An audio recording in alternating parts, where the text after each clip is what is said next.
Welcome to true 9 news. Devarakadra నియోజకవర్గంలో pension ఇవ్వడంలో జాప్యం ఎందుకు వహిస్తున్నారు? బహుజన సమాజ్ పార్టీ దేవరగద్ర నియోజకవర్గ ఇన్ఛార్జ్ బసిరెడ్డి సంతోష్ 2 నెలలుగా ఇవ్వని పెన్షన్ పైసలు బహుజన సమాజ్ పార్టీ ఆధ్వర్యంలో పెన్షన్ కోసం ధర్నా కార్యక్రమం నిర్వహిస్తున్నారు. చిన్న చింతకుంట మండల కేంద్రంలో ఇన్ఛార్జ్ లేక పెన్షన్ పైసలు పంచడం లేదని, ఈ విషయంలో అధికారులను అడిగినా నిర్లక్ష్యంగా వ్యవహరిస్తున్నారన్నారు. మధ్యలో కొన్ని నెలల పెన్షన్ రాకపోయినా జవాబు చెప్పలేని అధికారులు ఉన్నా పెన్షన్ పైసలు ఇవ్వలేక పెంచి ఇస్తామని చెప్తున్నారు. కానీ ఇప్పటి వరకు లేట్ అయినా వాటిని పట్టించుకోవడం లేదన్నారు. ప్రతి సంవత్సరం 2 నెలల పెన్షన్ పోతుంది. మళ్ళీ ఏంది బతకాలి మాట్లాడుతుంటే ఎప్పుడు వచ్చినా లేవు పైసలు లేవు అని అంటారు. 11వ నెల 12వ నెల 2 నెలలు ఇవ్వాలి, మళ్ళీ ఈ నెల పోతే ఇప్పుడు లేవు. ఇప్పుడు అని అంటున్నారు. రాజకీయ నాయకులు రావాలి పెన్షన్ ఇప్పించాలంటే కాని కదా.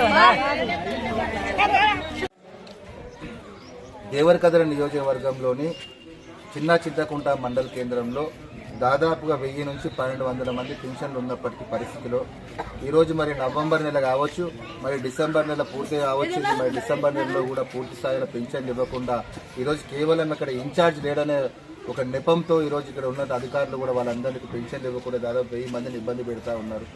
మరి గతంలో 2021-22 సంవత్సరం కావచ్చు, 23-22 సంవత్సరం కావచ్చు, మరి ఆ సంవత్సరాల్లో దాదాపుగా లేట్ అయినటువంటి పెన్షన్లు కూడా ఒక 2 నెలల నుంచి 3 నెలల పెన్షన్లు కూడా గయాబ్ చేసిన కాలాలు ఉన్నాయి. మరి ఇప్పుడు ఈ 1000 మందికి అండగా బహుజన సమాజ్ పార్టీ ఆధ్వర్యంలో మరి ఈరోజు పెన్షన్లు చెల్లించకుండా వాళ్ళు జాప్యం వహిస్తే రస్తారోకో నిర్వహించి వీళ్ళ పెన్షన్లు వచ్చే వరకు కూడా బహుజన సమాజ్ పార్టీ పెన్షనర్ల పట్ల అండగా ఉంటుంది. మరి ఈరోజు అధికార పార్టీ రావచ్చు, మరి చేయుత పథకం అని చెప్పేసి ప్రజల్లో ప్రజాపాలన అని చెప్పేసి ముందు తీసుకుపోతా ఉన్నది. 4000 పింఛన్ ఇస్తామంది. అయ్యా మాకు కావాల్సిన పింఛన్ ఇప్పుడు వచ్చే పింఛన్ యథావిధిగా ఇవ్వండి, వీలైతే దాన్ని పెంచి మరి మీ గొప్పదాన్ని చాటుకోండి. కానీ ఇప్పుడు ఇచ్చే పింఛన్ను కూడా మీరు సామాన్యంగా ఇవ్వకుండా మీరు తిరుగులాడుతూ ఉన్నారు. మరి ఇక్కడ చోద్యం చూసినటువంటి ఎమ్మెల్యే మరి ఇక్కడ కనీసం మండల కేంద్రంలో వచ్చి సమీక్ష నిర్వహించి ఎందుకు పింఛన్లు వస్తున్నాయని చెప్పి అడగాల్సిన పరిస్థితి నాకు లేదా అని చెప్పేసి అడుగుతూ ఉన్నాడు. మరి 2000, 3000 బతుకుతున్న కింది సామాజిక వర్గాలు ఏవైతే ఉన్నాయో మరి అనేక కేంద్రాల దగ్గర అప్పులుగా పెట్టుకొని ఈరోజు ఛాయ్ దుకాణంలో కూడా ఛాయ్ పోయేటువంటి పరిస్థితి. ఈరోజు మరి బీడీ పింఛన్ చేసుకుంటూ అనారోగ్యం అయితే పింఛన్ల మీద బతుకుతున్న పరిస్థితి. మరి వీళ్ళందరూ కూడా 2-3 వేల మంది ఆధారపడి బతుకుతా ఉన్నప్పటికీ వీళ్ళ దగ్గర పింఛన్ సరైన టైంకి ఇవ్వట్లేదు.